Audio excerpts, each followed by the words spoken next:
wabarakatuh. Innal hamdalillah nahmaduhu wa nasta'inuhu wa nastaghfiruh wa na'udzu billahi min shururi anfusina wa min sayyiati a'malina may yahdihillahu fala mudhillalah wa may yudlil fala hadiyalah. Asyhadu an la ilaha illallah wa la syarika lahu wa asyhadu anna Muhammadan abduhu wa rasuluh la nabiyya ba'da. Anak-anakku yang saya cintai, kelas 7 hari ini kita lanjutkan mata pelajaran PAI bab kedua. Materinya tentang Asmaul Husna Allah Subhanahu wa taala.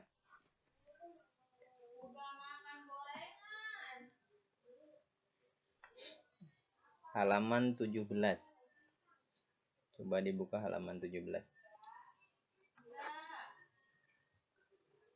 Yang A, makna beriman kepada Allah Subhanahu wa taala.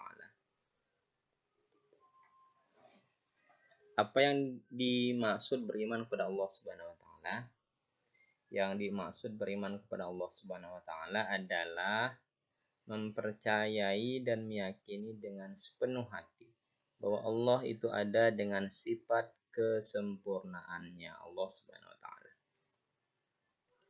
Jadi beriman kepada Allah itu artinya kita percaya dan yakin dengan sepenuh hati kita bahwa Allah itu ada dengan sifat kesempurnaannya. Pembuktiannya dengan ucapan dan perbuatan kita. Ya. Dengan ucapan dan perbuatan kita. Kita bisa meyakini atau percaya bahwa Allah Subhanahu wa taala itu ada dengan melihat ciptaan-ciptaan Allah Subhanahu wa taala yang bisa kita rasakan, bisa kita dengar, bisa kita lihat langsung benda-benda ciptaan Allah Subhanahu wa taala. Kita bisa melihat keindahan bulan, kita bisa melihat kemegahan matahari, kita bisa melihat gunung, kita bisa melihat laut, kita melihat bulan, bintang, dan sebagainya. Itu semuanya adalah ciptaan Allah Subhanahu wa taala yang bisa kita lihat langsung akan keagungan, keindahan, keluar biasaan Allah Subhanahu wa taala dalam menciptakan benda-benda yang ada di bumi ini. Sehingga kita patut bersyukur, patut percaya bahwa dengan sepenuh hati kita bahwa Allah itu ada dengan sifat kesempurnaannya. Sehingga kita bisa beriman kepada Allah Subhanahu wa taala. Selanjutnya kita buktikan dengan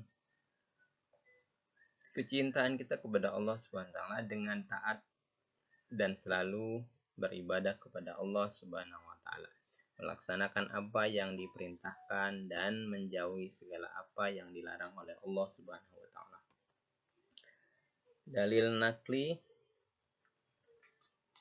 tentang wajibnya beriman kepada Allah Subhanahu wa taala. Dalil nakli itu dalil yang ada di dalam Al-Qur'an. Yaitu ada surat An-Nisa ayat 136 ya. Dan hadis Nabi riwayat Muslim. Hadis Nabi itu bismillahirrahmanirrahim. Qala fa akhbirni 'anil iman. Qala an tu'minu billah wa malaikatihi wa kutubihi wa rusulihi wal yaumil akhir wa tu'minu bil qadari wa khairihi wa syarrihi. Rawahul Muslim. Artinya, malaikat Jibril berkata, beritahukanlah kepadaku wahai Muhammad tentang iman. Beliau Nabi Muhammad SAW bersabda, iman ialah engkau beriman kepada Allah, malaikat-malaikatnya, kitab-kitabnya, rasul-rasulnya, dan hari akhir, dan engkau beriman kepada takdir baik dan buruknya. Hadis riwayat Muslim.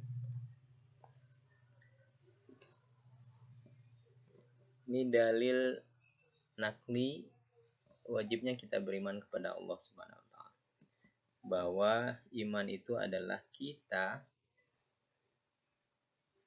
percaya, yakin kepada Allah Subhanahu wa taala, malaikatnya, kitab-kitabnya, rasul-rasulnya, hari akhir sampai dengan takdir baik dan buruk. Kemudian yang B, memahami apa itu Asmaul Husna. Asmaul Husna adalah nama-nama terbaik atau indah yang dimiliki Allah Subhanahu wa taala. Jumlahnya ada 99. Bahkan kita sebagai orang yang beriman harus berusaha mengetahui dan menghafalnya.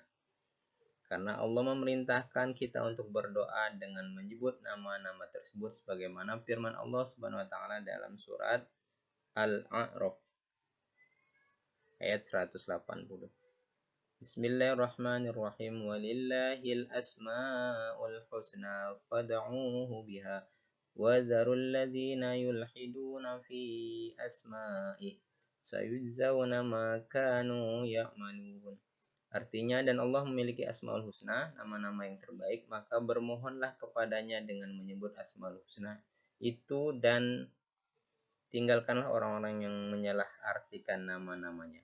Mereka kelak akan mendapat balasan terhadap apa yang telah mereka kerjakan. Rasul pun menjelaskan bahwa jika kita menghafal akan memperoleh keutamaan, bahkan akan masuk surga. Rasulullah SAW bersabda, Inna lillahi tis'ata wa tis'ina isman mi'atan illa wahidan man ahsaha dakhalal jannah. Riwahul Bukhari. Sungguhnya Allah mempunyai 99 nama, 100 kurang 1. Barang siapa yang menghafalkannya, niscaya ia akan masuk surga. Nah, itulah Asmaul Husna yang akan kita bahas. Nanti untuk minggu depan kita akan bahas nama-nama Asmaul Husna Al-Alim, Al-Khabir, As-Sami, dan Al-Basir. Terima kasih untuk materi hari ini. Silakan dirangkum di buku tulisnya poin-poinnya dan dicatat atau dikasih tanda di bukunya supaya poin pentingnya bisa kita pahami. Terima kasih. Wallahu muwaffiq ila aqwamit thoriq. Assalamualaikum.